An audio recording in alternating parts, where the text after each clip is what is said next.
Hello and welcome to this epic disaster in a brand new location, a new old location, let's say. It's not brand new.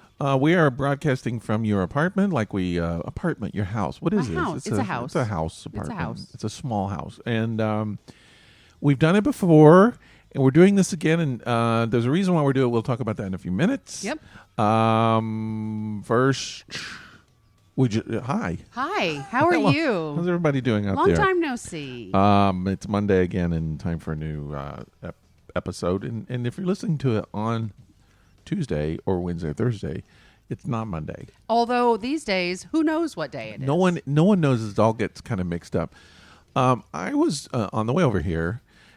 As you know, now right now it's fine, but on the way on over here, there came a incredible downpour. It was a monsoon. You could not see out the window. I know. And I'm driving in it, and it hasn't rained for a few days here. So it's one of those when it rains so hard that you get a giant flood everywhere. Yep. So I saw something that I've never seen before. What? And it happened more than once.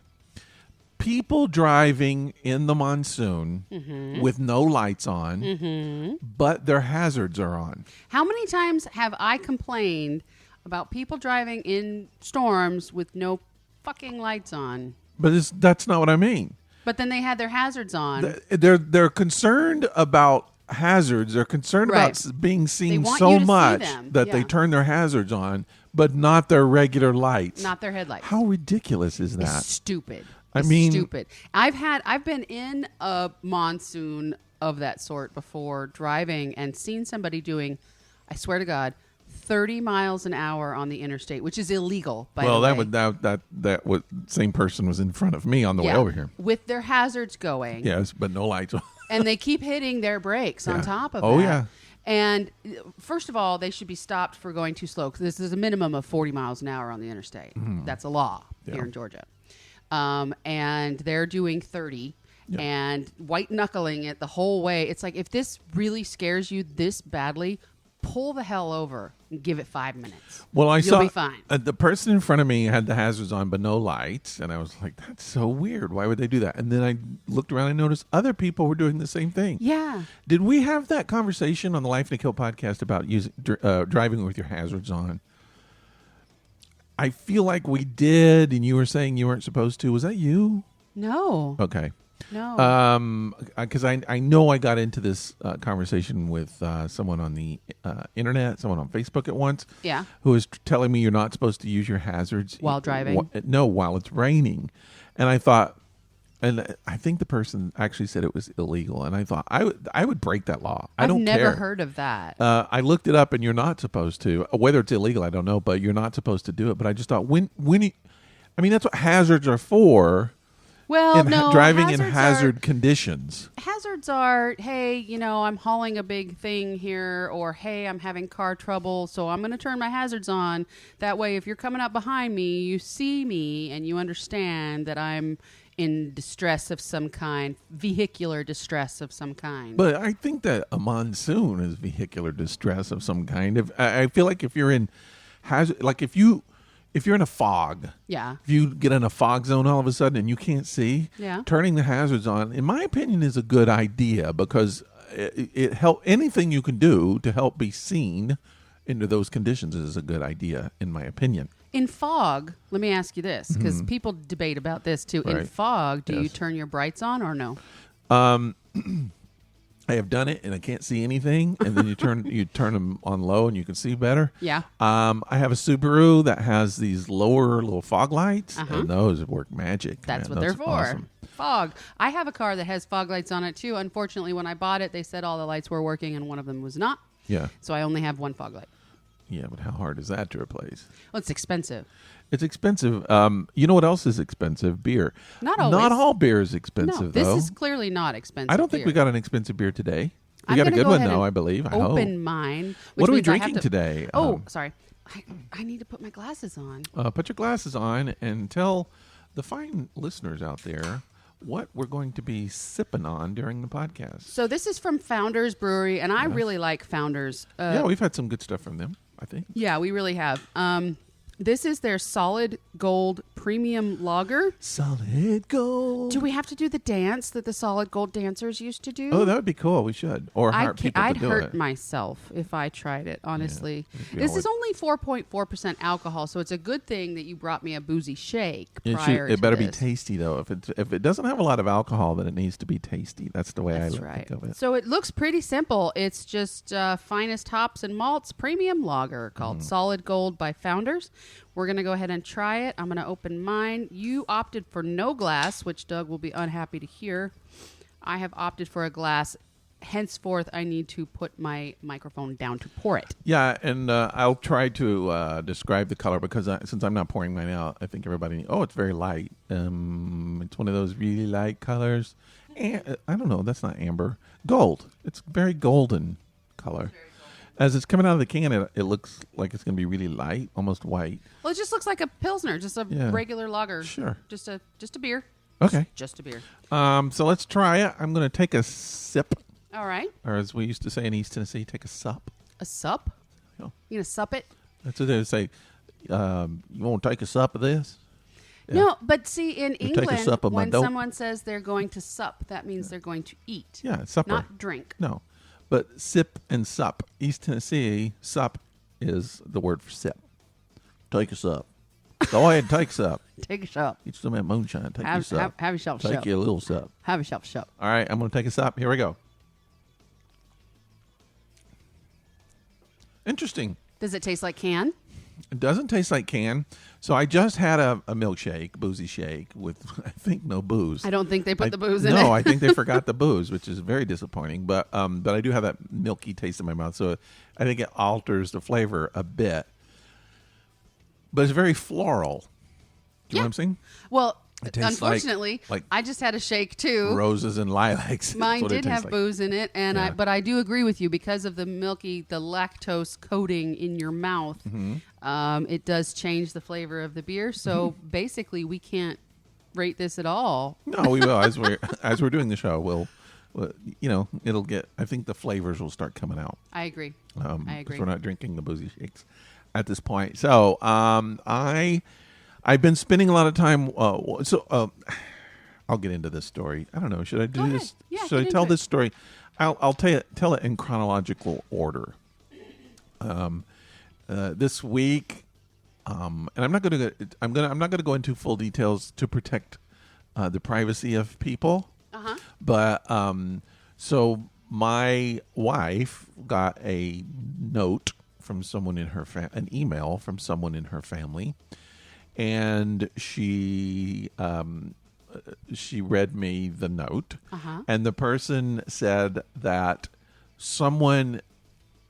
this person's offspring. How generic! I'm trying to protect. So, was showing symptoms of COVID-19. Yes. And so my wife was like, "Oh no, here we go." And yep. So this person who was writing to my wife said, I'm going to go have a test. Okay. And the person did. And the next day, the person said, I tested positive. Yeah. So the person who was having the symptoms also tested positive. And the spouse of the person who wrote to my wife also tested positive. Their entire household tested positive.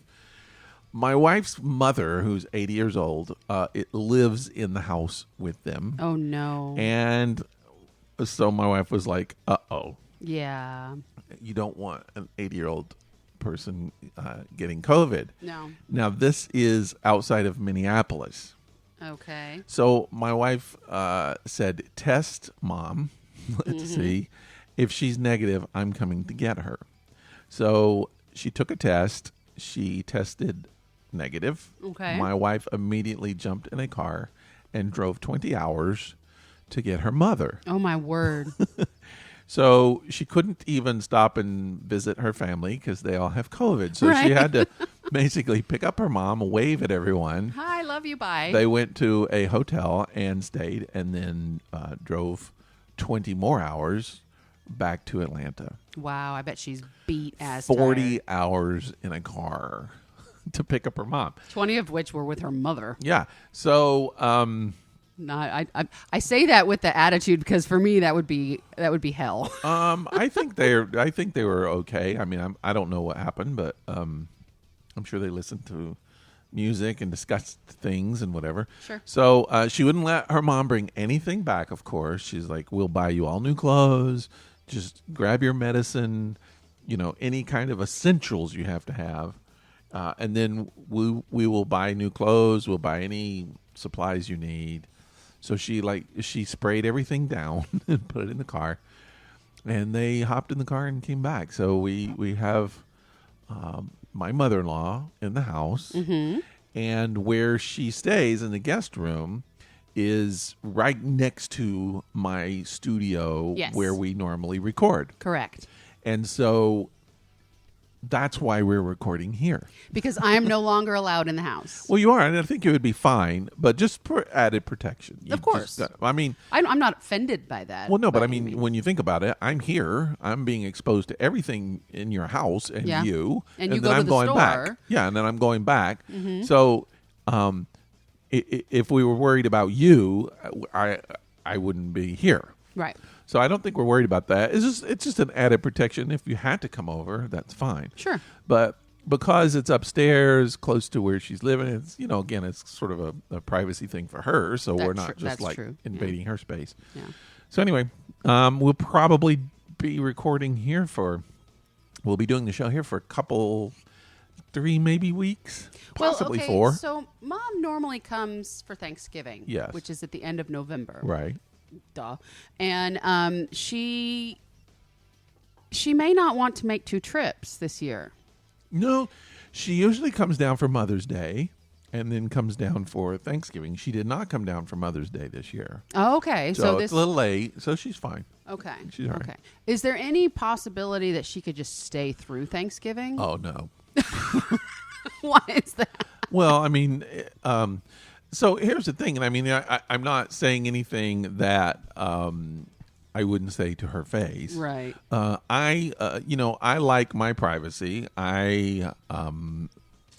If someone had to move in an emergency, kind of like what's happening now, that's fine. We had a friend one time that lived with us for, I think, 3 months. She lost her place, her house, and so she moved all of her crap in our garage, and she lived with us for 3 months until she can find a house, which she did, and then she moved out. So during those times, it's fine. I can adapt. I can live with that. But no one wants to do that long term. No. And I would prefer not to. If it had to happen, okay. Yeah. You adapt. It'll work. You make it work.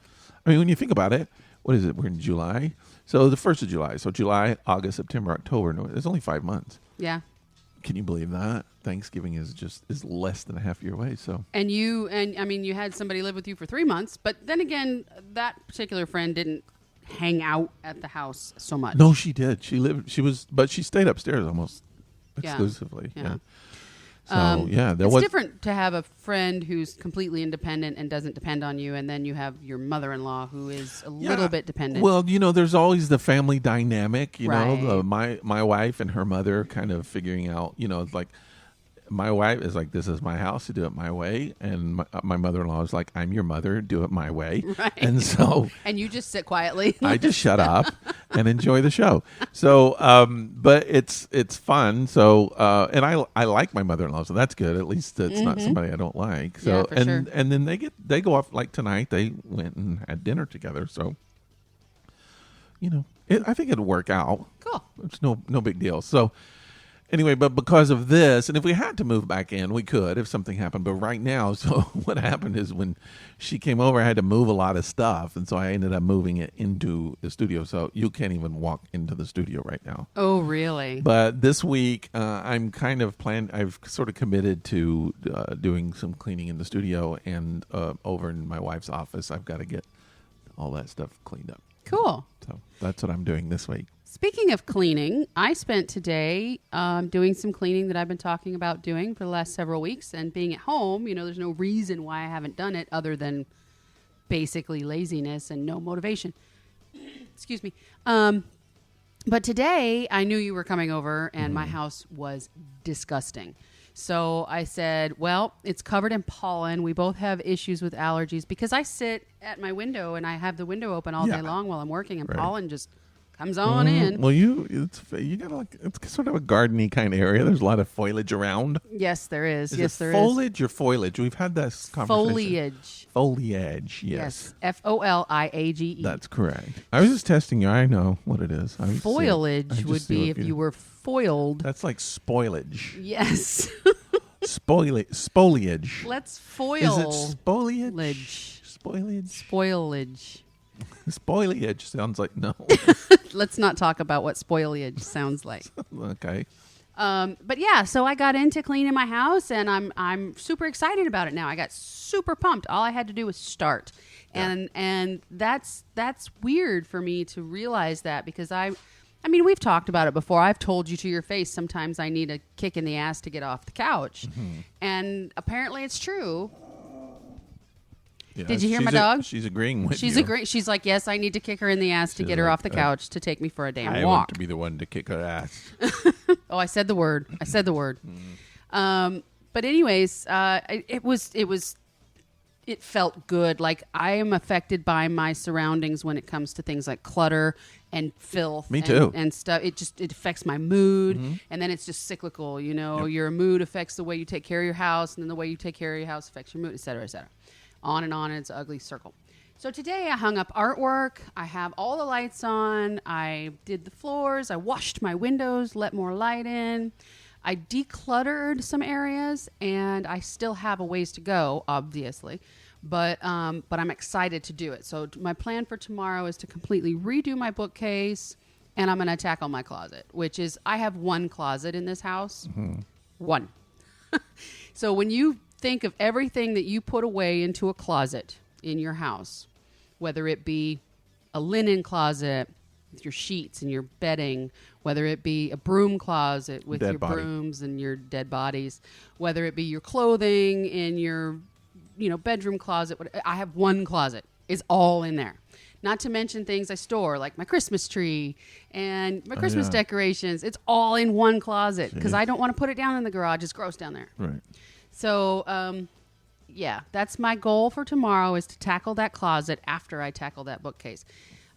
So I think I'll get it done, and I'm pretty stoked about that, actually. It feels good. It feels like I've accomplished something.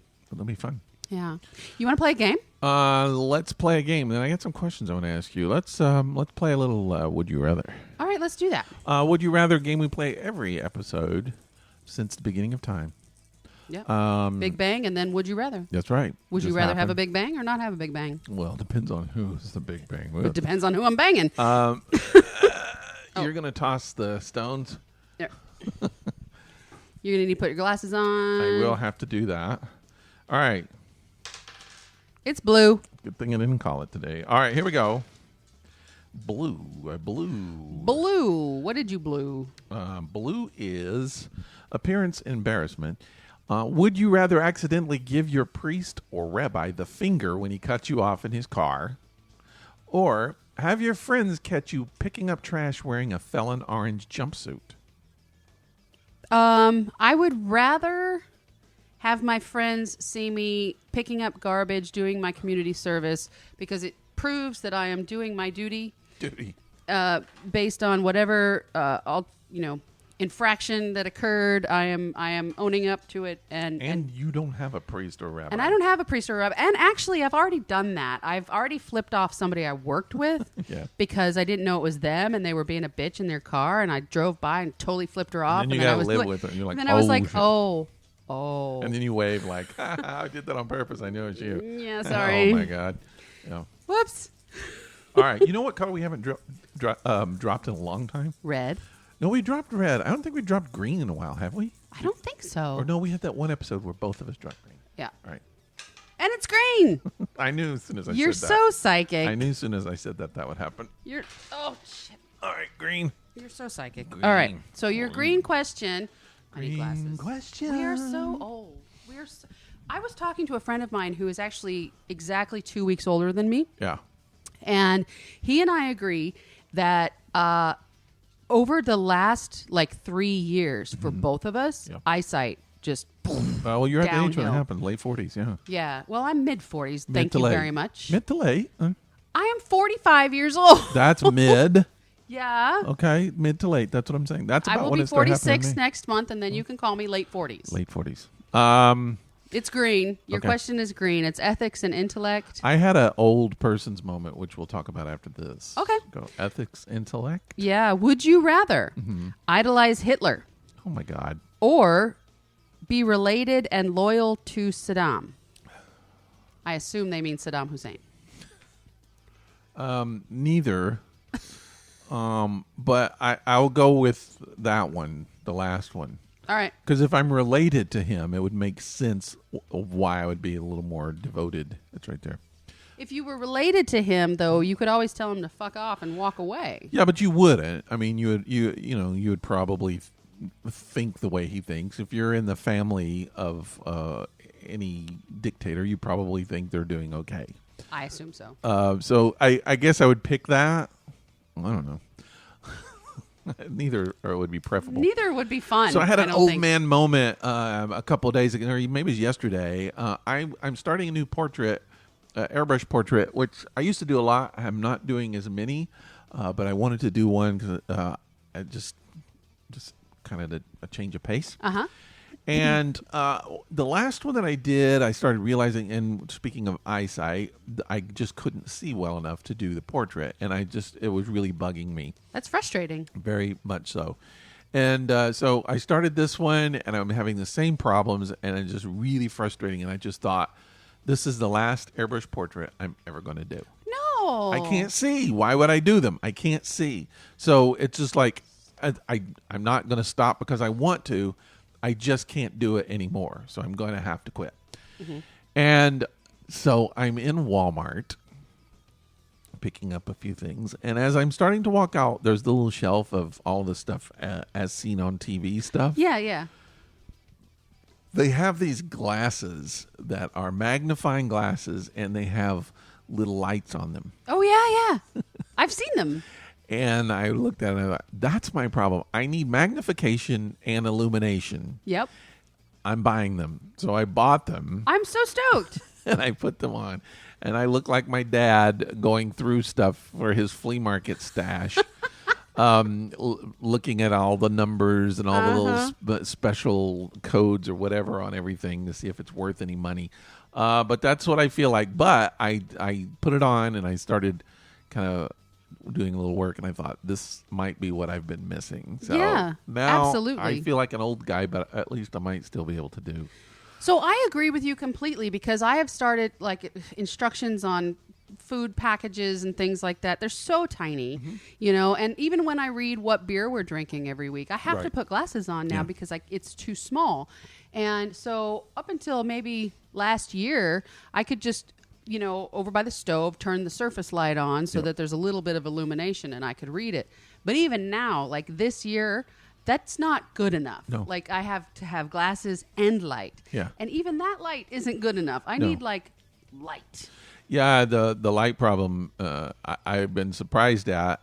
At first, it was just the glasses and reading. Yeah. And then it has definitely become a light thing. But there was a short amount of time when I could get by with it. I was like, okay, I'll read it. I just have to squint a little bit. Then I can find, but then there's a point where it's just like, no, you cannot read anything. I just can't see it. Yeah. You can't do it. Then, for sure. And I've had days where my eyes are doing something weird where I'll wake up in the morning and now, my right eye was injured this past January. Dance injury.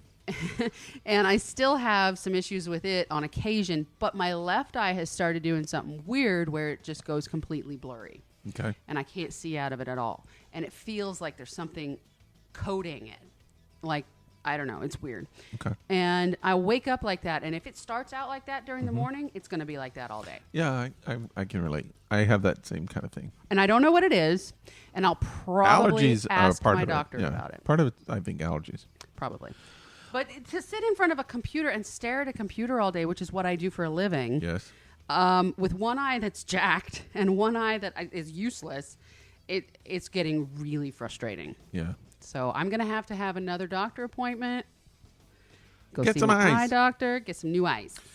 One of the things that I've been doing this week while I've been at home is I've really been kind of overdosing on the ID channel. Yeah. And I've watched a couple of things, and I wanted to ask you some questions about sort of a what would you do. Now, really, these are things that you and I shouldn't talk about because both of them have to do with kids, and we do not have kids. Okay. I'm not a really big fan of people who try to offer suggestions or advice on things that you know nothing about. I agree. And when people who don't have kids try to tell you what you should be doing with how your you kids, should raise your kids, you really don't have a place to do that. No, you don't. But this is our podcast, and we're going to do it we right do whatever now. the fuck we want. Yeah.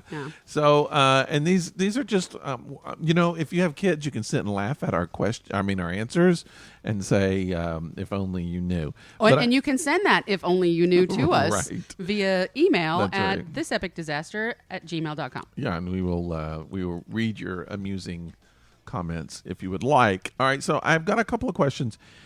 So we'll start with this one. Let's pretend, or let's imagine that you have a kid. Okay. And we'll say teenager. Let's go with a teenager, maybe an advanced teenager, 17 and 18 years old. Uh-huh. Like an actual, like a person No, that has... let's don't say 18. Let's say 16, 17.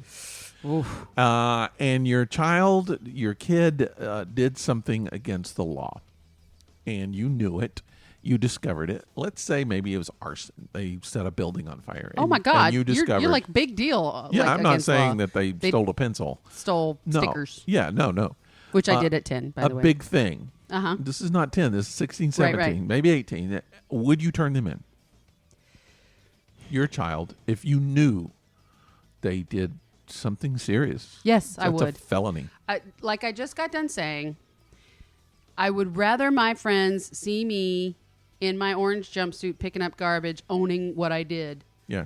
And I would want my child to be the same. I would want them to be held accountable.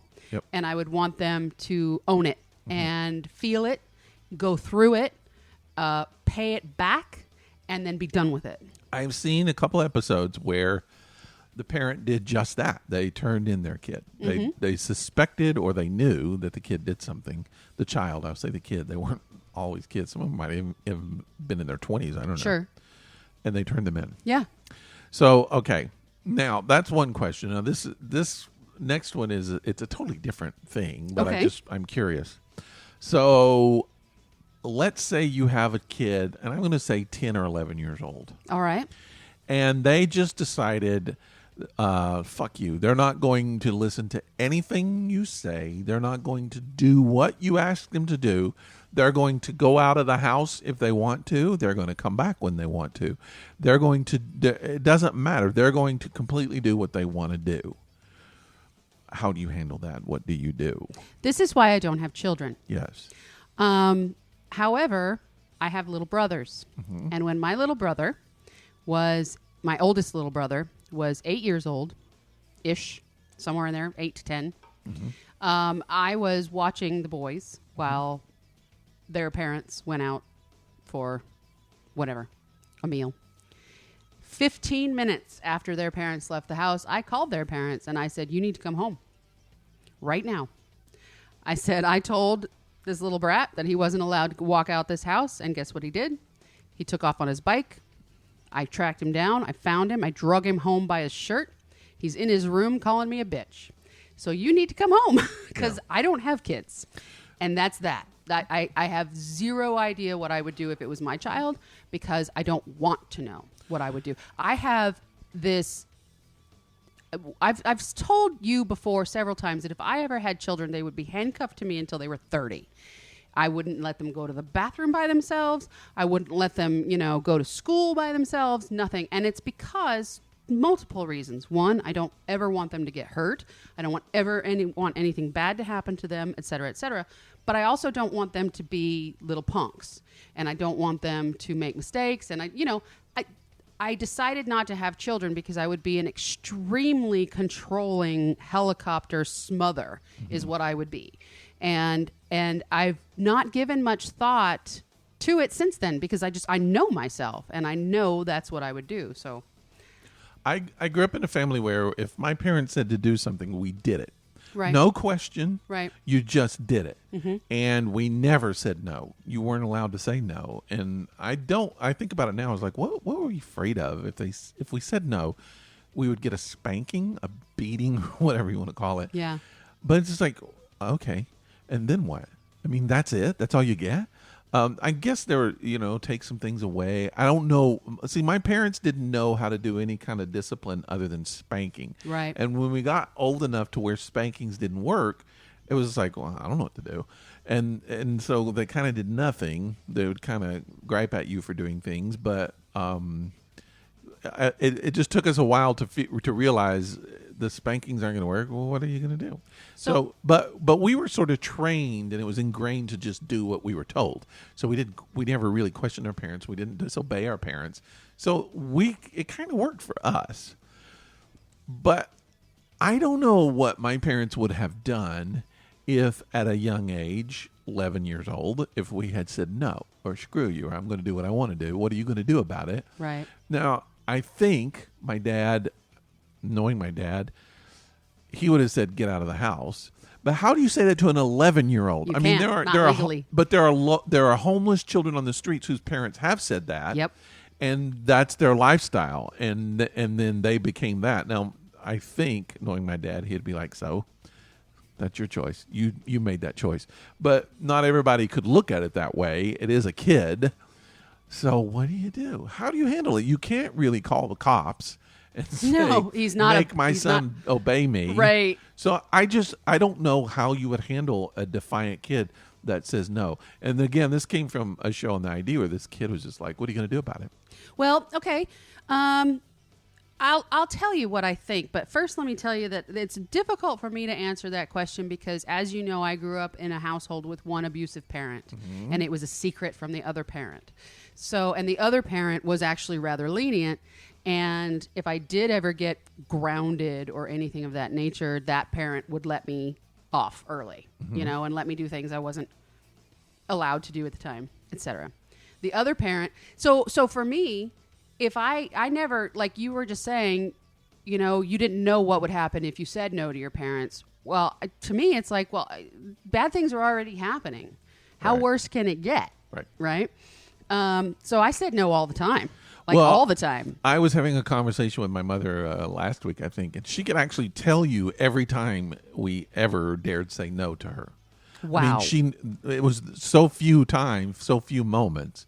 Like there was a specific moment where one of my brothers he wanted a perm so bad. Mm-hmm. He wanted curly hair. Because it was the 70s. So he got a perm and he hated it. Mm-hmm. And the next day was class picture day. Oh, no. And he did not want his picture with the perm. And my mother said, "You're going to school?" And he said, "No, I'm not." Wow. And he said, "You can't make me."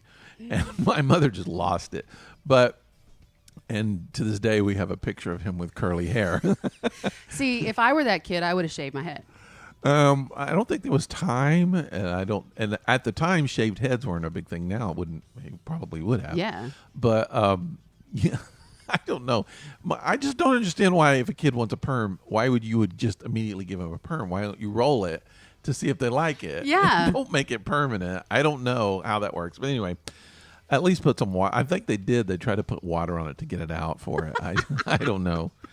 And a wig. I don't know. Maybe an afro wig. That would have been awesome because that would have been awesome. That would be maybe one of those rainbow afro wigs. Yes. And put that in your class. I don't know. That could be his pride picture. But I thought about it. I was like, I don't know what I would do.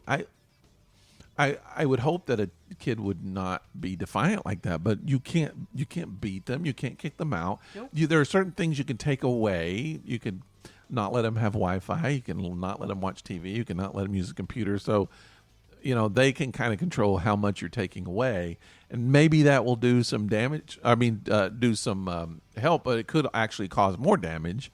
I just don't know. I don't know. This is where you do need to be an experienced parent. Yeah, you and I, you grew up one way. I grew up a different way. Yeah. Kids today grow up a completely different way than either of those. Kids today. The thing is that we're in a Y generation. People have access to Google. They have access to information. And to be honest with you, it's the same in management when you're managing people at work. especially people younger than you, they want to know why. Why do I have to do this? What is the purpose of me doing this? But back in your day or your dad's day, your boss said, do this, you did it. Yeah. Yeah. That doesn't happen anymore.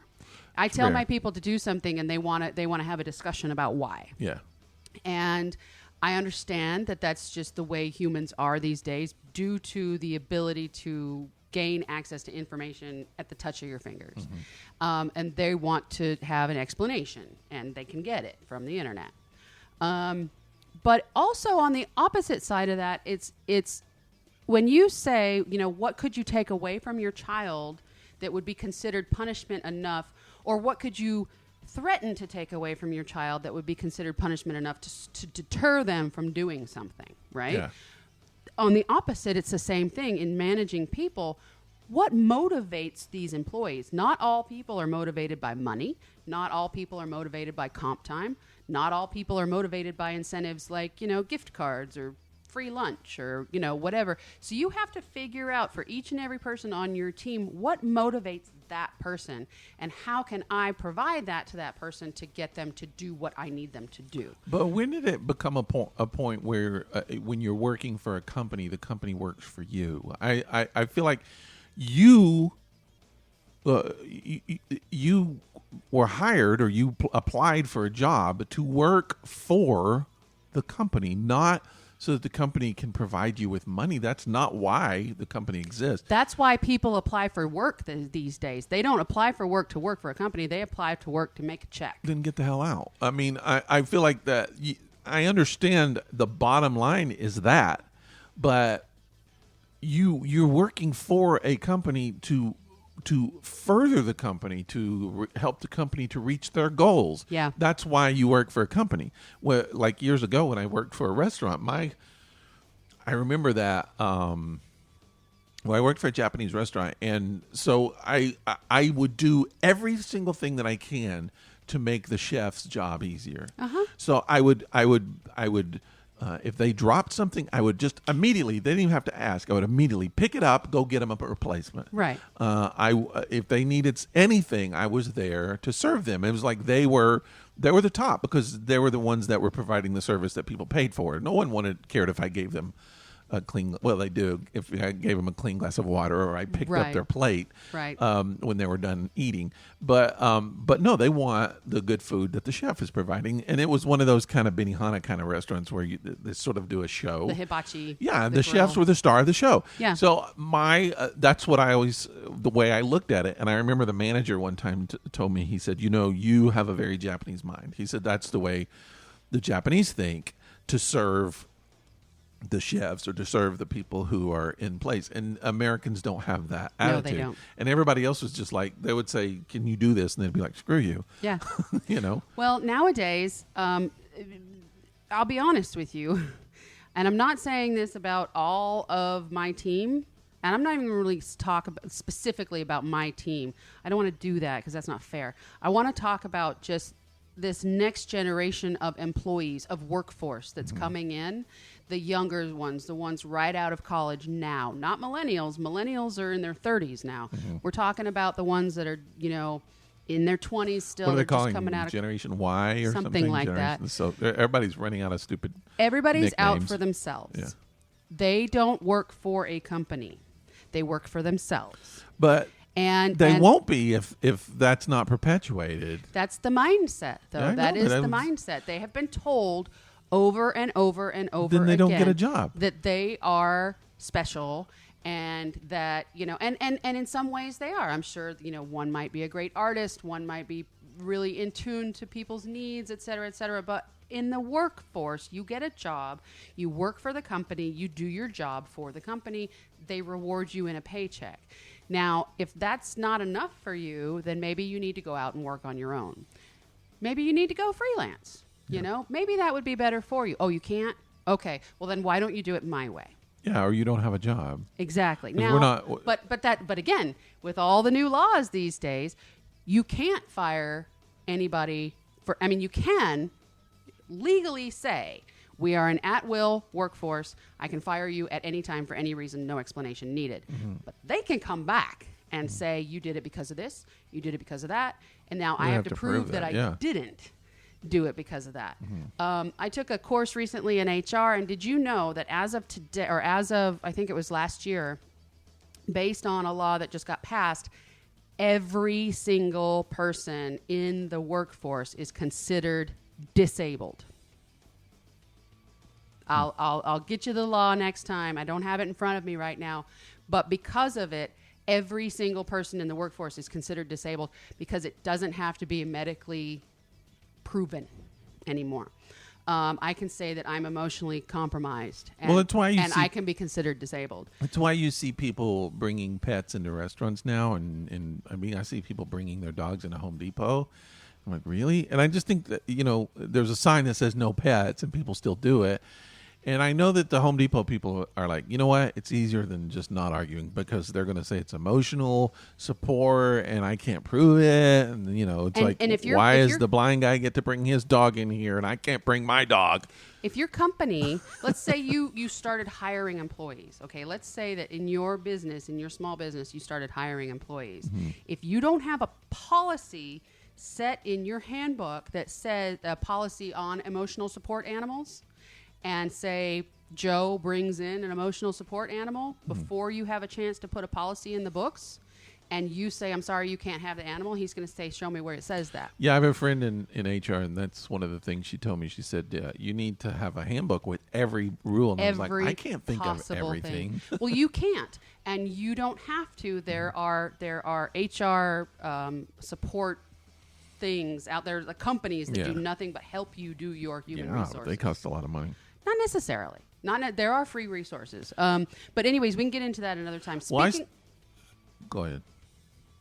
What was your question? That wasn't a question. I was going to say I started seeing that like in the 70s and 80s. So you remember like there was a time, and I mean if you're really young, this is not going to make sense to you, but sports was a team thing.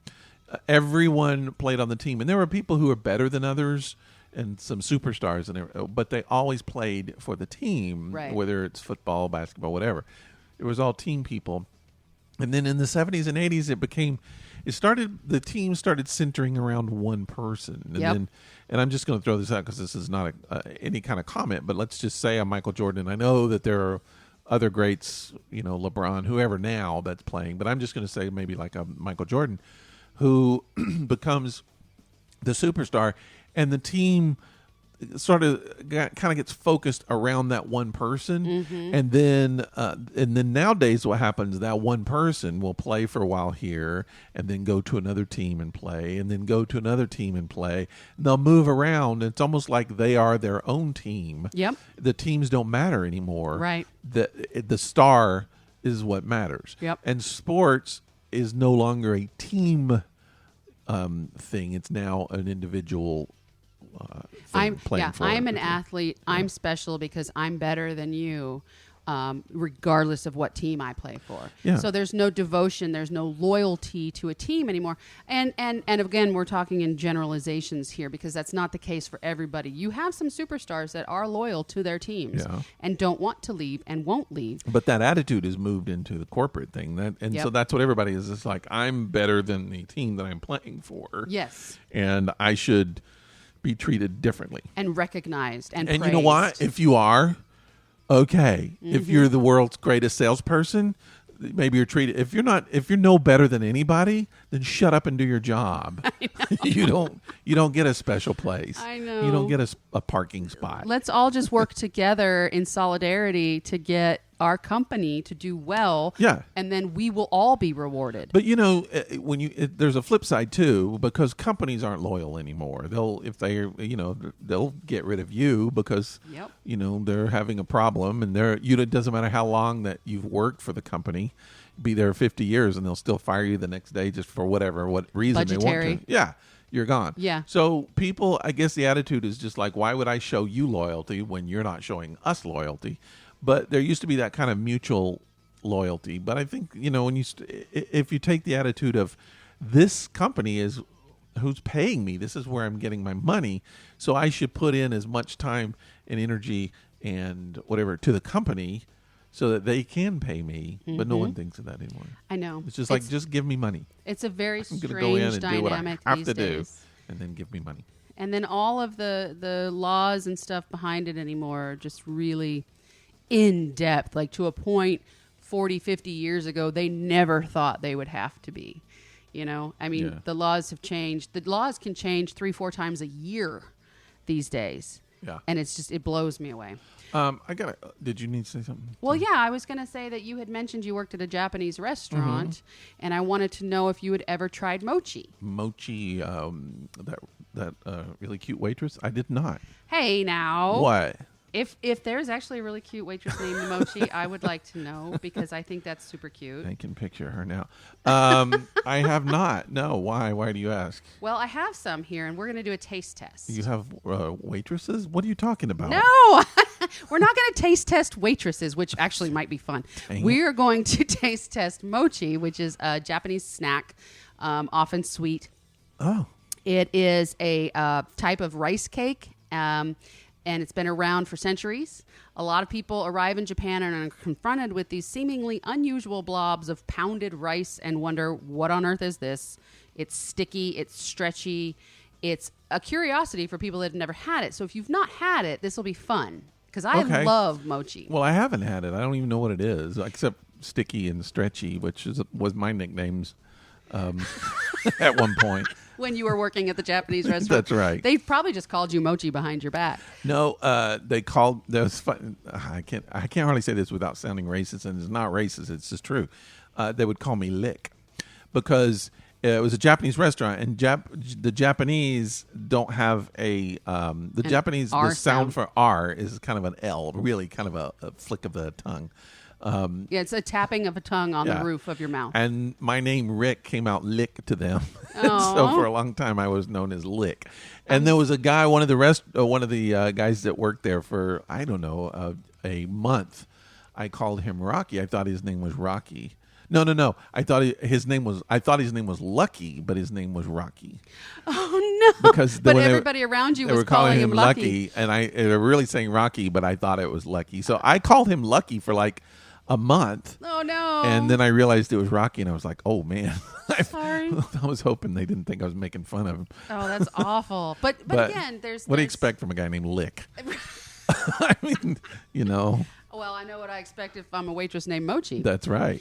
Okay, so basically what is mochi? The umbrella term mochi covers all different styles and flavors of Japanese rice cakes, which is a kind of dough made from pounded steamed rice. Okay, so that's what this is. And it's actually, there's a lot of different ways to do it. It's very traditional. Very traditional. It's been around forever. It's rooted in many traditions of Japanese culture and is tied to the significance of rice, obviously, and the practices of giving thanks to Shinto gods for providing the harvest.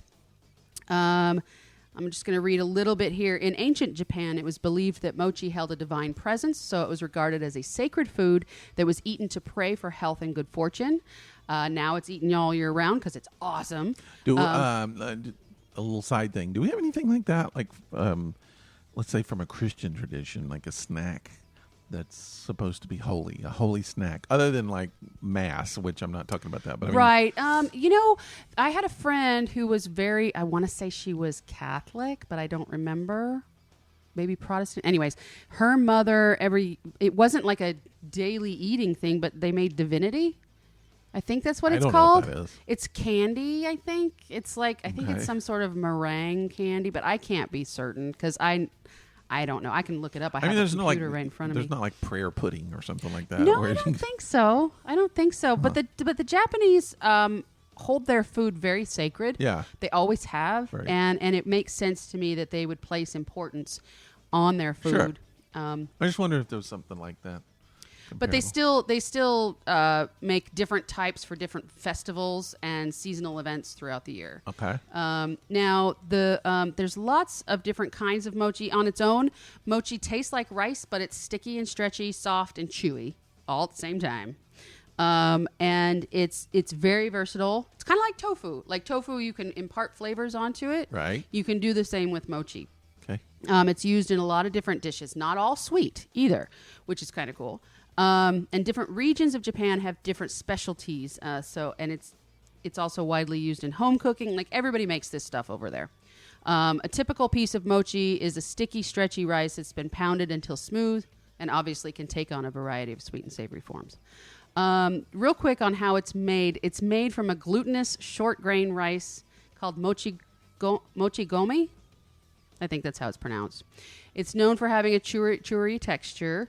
It's soaked in water, it's steamed, and then it's mashed and pounded into its soft, sticky state. So there's a kind of a well-known, I wouldn't say it's like an Instagram video, maybe TikTok. I don't know what it is. I don't know what the kids are calling them. I don't know where they're watching their videos these days.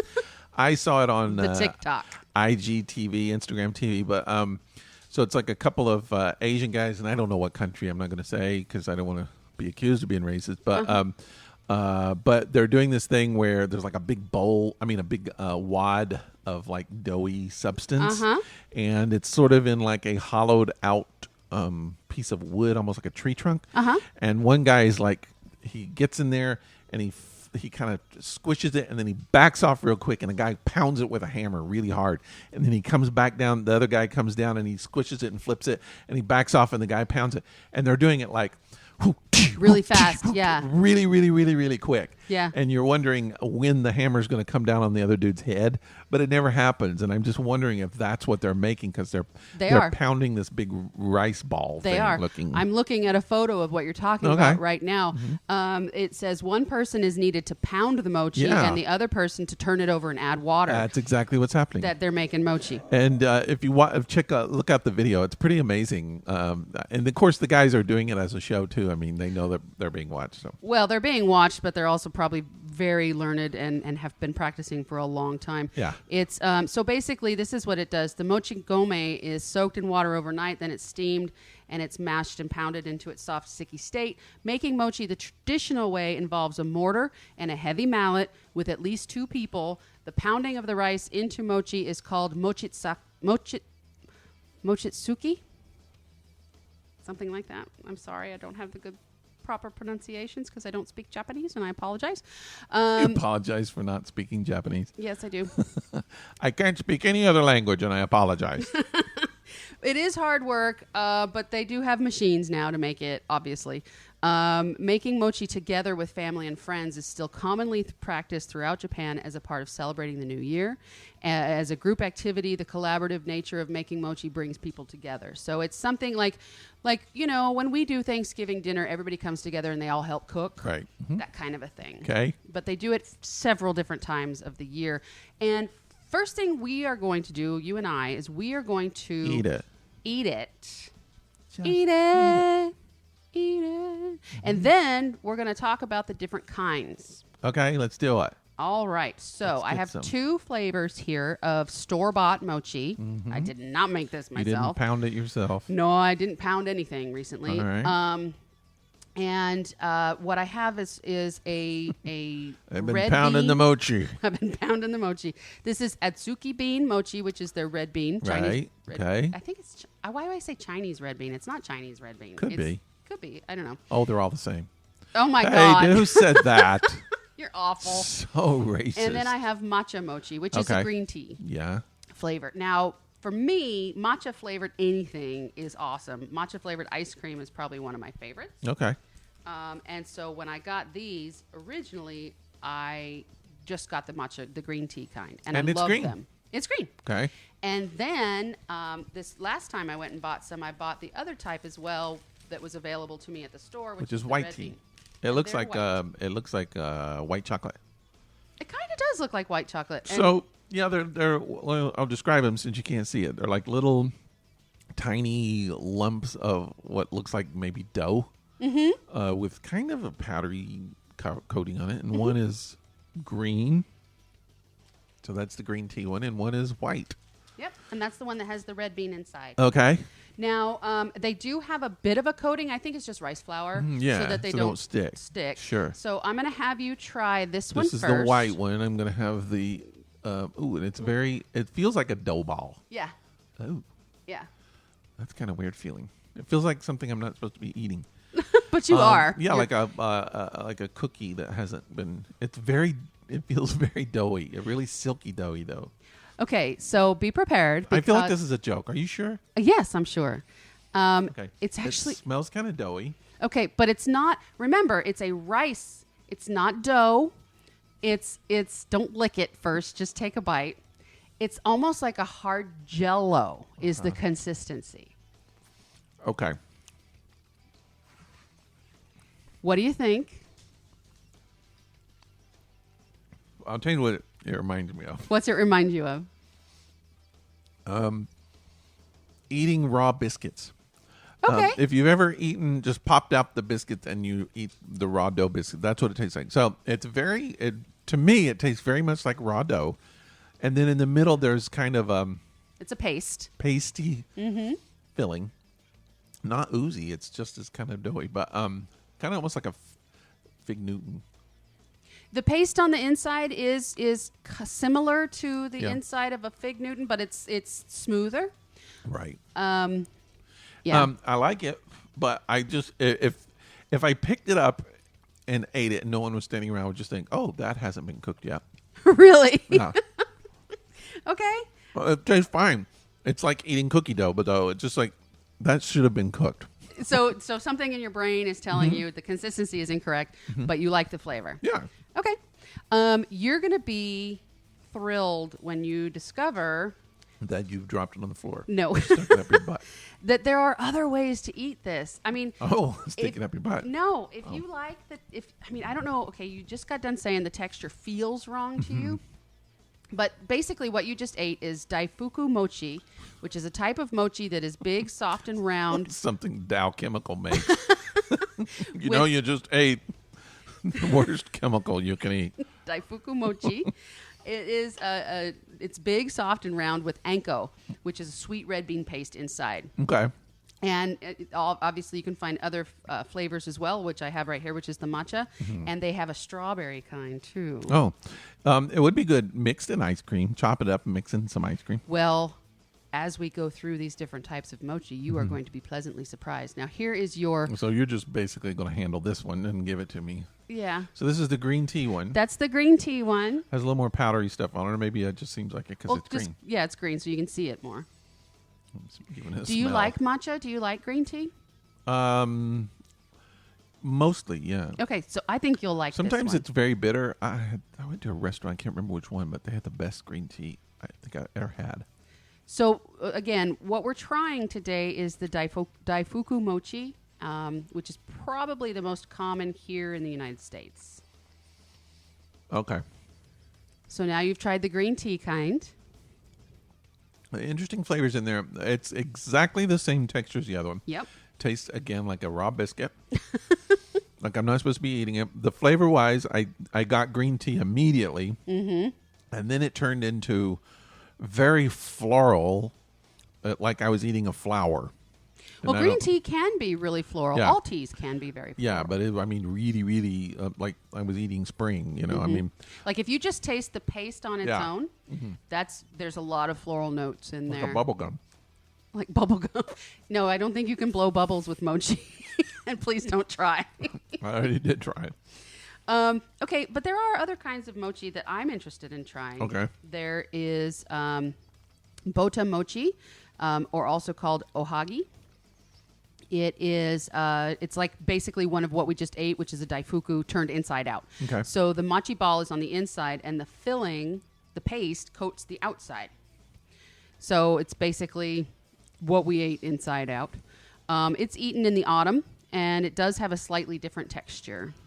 There's kinako mochi, which is, it's sprinkled with soybean powder and sugar. So it's just mochi. It doesn't have the paste inside. And it's best when the mochi is freshly made and still warm. Okay. That might be good. I would like to try that. There's Cheri mochi, which is it's just blocks of mochi that are cut into rectangles. And you can do whatever you want to with it. You can grill it.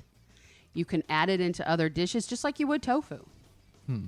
There's isobi maki, which is actually blocks of mochi, which has been wrapped in nori, which is seaweed, and then dipped in soy sauce. Now, I felt like the green tea mochi, is that what it is? Mochi? had a slight seaweedy taste to it. Really? Just a little bit. No.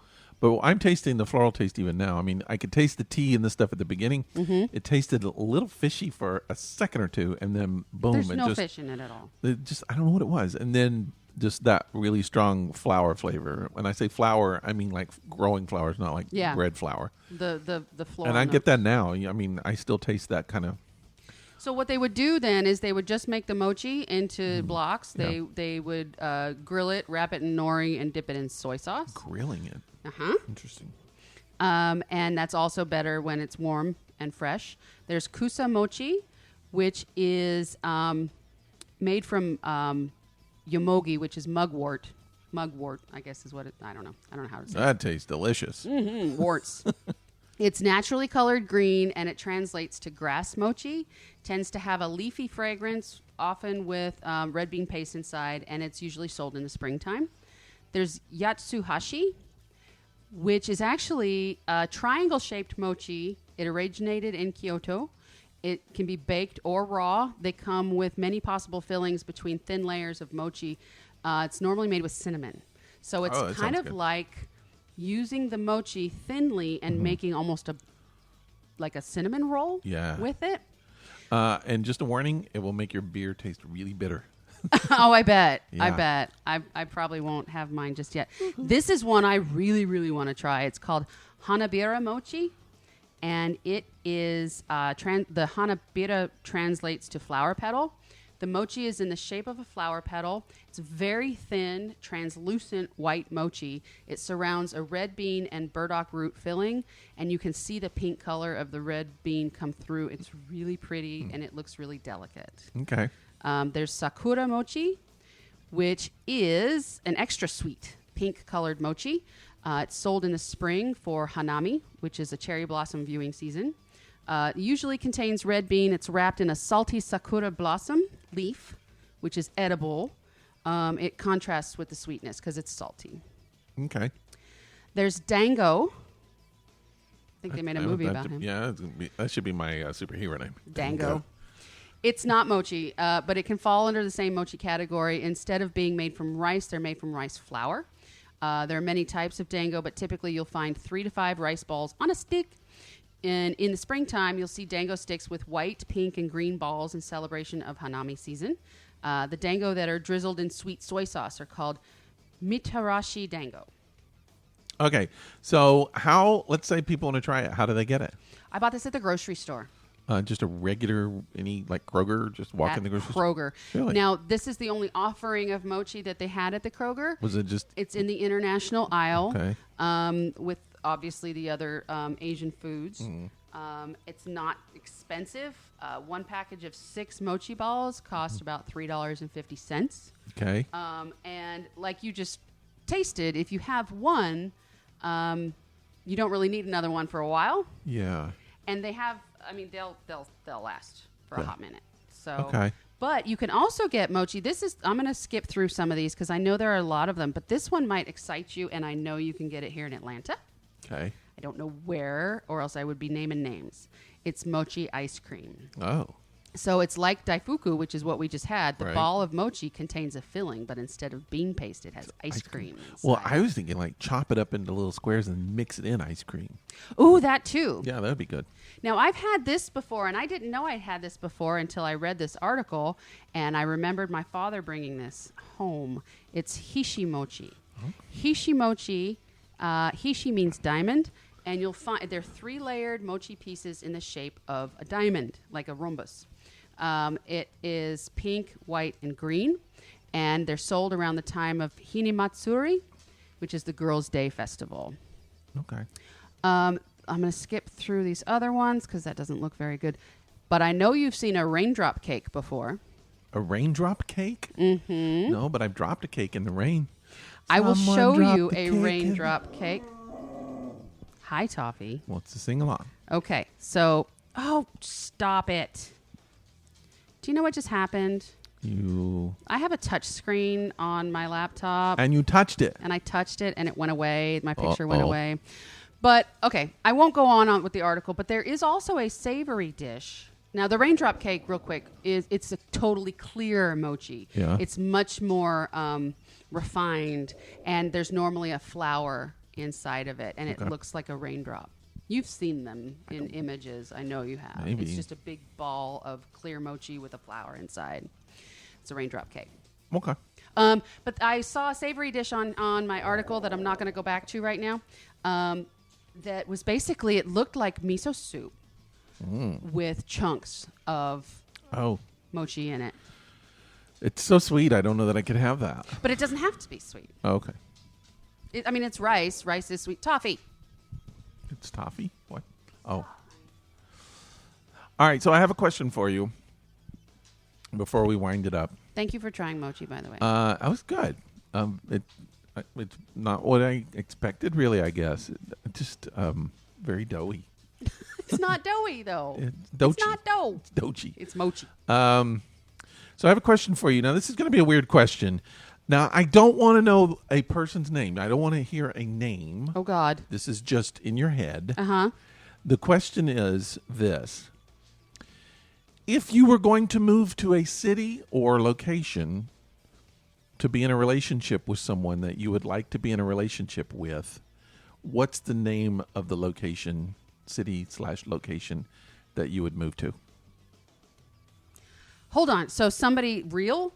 Well, and why would you want to be in a relationship with a fake person? Okay, so what you're saying is you assume that there's somebody out there I want to be in a relationship with. Anybody in the world. In the world. Anybody, anywhere. Anywhere. Where would you have to move to be in a relationship with someone that you would want to be in a relationship with? I see what you're getting at. I just want the city. Or location if it's not necessarily a city. It's going to be in the UK. Okay. And it's probably Glasgow. Okay. In Scotland. Okay. You'd move to Scotland to be in a relationship with someone. Yes, I would. Okay. There you go. I would move to Scotland not to be in a relationship with someone. I would just move to Scotland. Something I wasn't really aware of, but I have been kind of... I didn't realize Scotland was such a big seafood place. Oh. Why did I not know that? It's surrounded by ocean. I know. I don't know why I wouldn't know that. But we were shopping today, and there were a lot of Scottish salmon and Scottish shrimp. And I was like, oh, I guess I should have known that. I didn't think about it. Interesting. So what brought that question on, by the way? Well, just want to know. Just want to know what city, if you had in mind there was anybody anywhere that you might want to be in a relationship with, what city would you have to move to? I mean, you might just say Atlanta. I would stay in Atlanta or whatever, but I just wondered where you'd have to go. I'd have to go to Scotland. Okay. Now, on the other hand, I have options. Okay. If you're saying there's anybody anywhere that I would think about being in a relationship with. I'm pretty sure that's what I said. Then I would stay in Atlanta as well. Okay. On another option. Okay. I might move to California. Okay. Well, I was asking you to pick one. I picked Scott. I picked the most important one. Yeah, you picked Scotland. Yeah. So let's talk about this beer, what we think of the beer, and then we'll wind up our episode, our podcast. This particular beer is just a little too basic for me. Really? I don't care for it. Oh, interesting. I didn't like it the first drink I had of it. Okay. It just tastes like why am I drinking this? Okay. Do you know what I mean?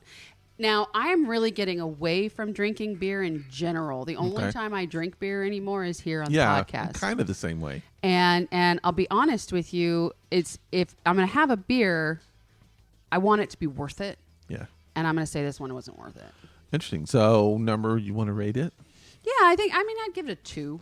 Okay. Because it's not bad. It doesn't have a bad bitter taste or anything of that nature. It's just boring. I liked it a lot. Oh.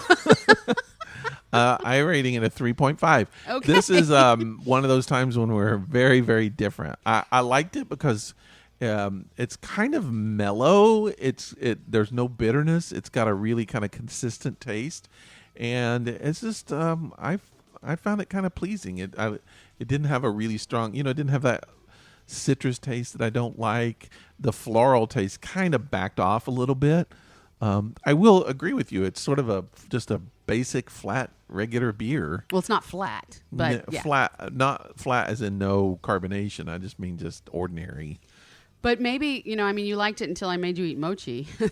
Well, just that one taste from the mochi got a little bitter, but that wasn't the beer's fault. Yeah. Again, for those of you listening, this is Solid Gold by Founders, and I've had several things by Founders that I enjoyed immensely. Yeah. So it's not the brewery that I'm not caring for here. It's just this particular beer is not my fave. Okay. So you say 2, I say 3.5. So with the little mix, you can try it, see what you think. I kind of enjoyed it. So and it just seems like a good beer for food.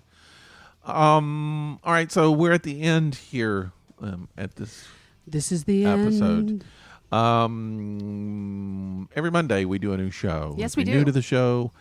Just letting you know, if you're old to the show, you already know what we do. You can find us on Facebook. You can find us on YouTube, Instagram, a little bit of Twitter. Mostly Facebook, I guess, if you want to say that. And then we got a website, thisepicdisaster.com. You can send us email at thisepicdisaster@gmail.com. We'll send you stickers. We'll send you free stickers if you'll send us your address and say, I want free stickers. I'm not going to tell you who I am. I just want their free stickers. Just give us an address. To this address. Yeah, and you can make comments on the show if you want. You can give us ideas. You can just say whatever you want. If you want us to read something, we'll read it. If you got ideas for interviews, tell us.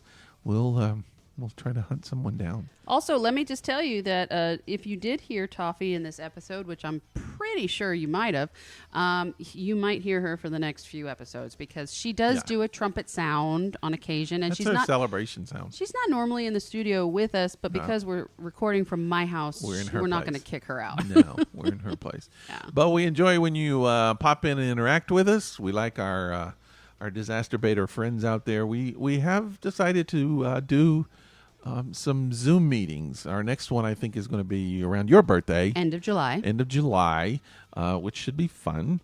And hopefully we'll have even more people. That'd be great, because we really enjoy them. Yeah. They're fun. It's a good time to kind of meet everybody. Yeah. And communicate directly with everyone. So if you haven't done one before, please consider doing the one at the end of July. And again, Rick has put this out on the podcast. This particular Zoom coming up at the end of July is my birthday Zoom. And he asked all of you to bring a show and tell object of something that you would give me. If you could. It could be a photo or it could be an actual item. And you're not actually giving it, but if you could, you would. If you say, I have this really awesome Roomba, and I think Cheri would really like this, all you have to do is pick it up and show it to us on Zoom and say, this is what I would give Cheri if I could. But you're not expected to by any means. Stay safe. Do the things you're supposed to do. The whole COVID thing was backing off, and everybody said, we don't have to do the things anymore, and they stopped doing the things, and now everything's spiking again. So it just shows you that doing the things work. Before it gets too out of control, do the things. Do the things. We would all like to have events this fall. Please. By not doing the things, you're canceling our events, and we don't like that. Wear your mask, wash your hands. I want to go to Ren Fair. Me too. In October.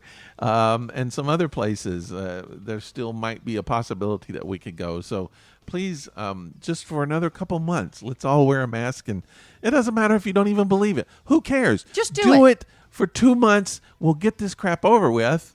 And then we can all have some fun for the holidays. Possibly. Don't ruin it. Please. Don't take away our mochi Thanksgiving. Don't steal my joy from Ren Fair. Otherwise we're all going to be confined to our rooms for the next year. I know. But speaking of confined to the rooms, that's where we're going to be. We're going to be right here for the next quite a while. Confined to this room. Yeah. So hopefully you'll join us again. We'll be back next Monday. Thanks for listening. All right. Bye-bye. Bye.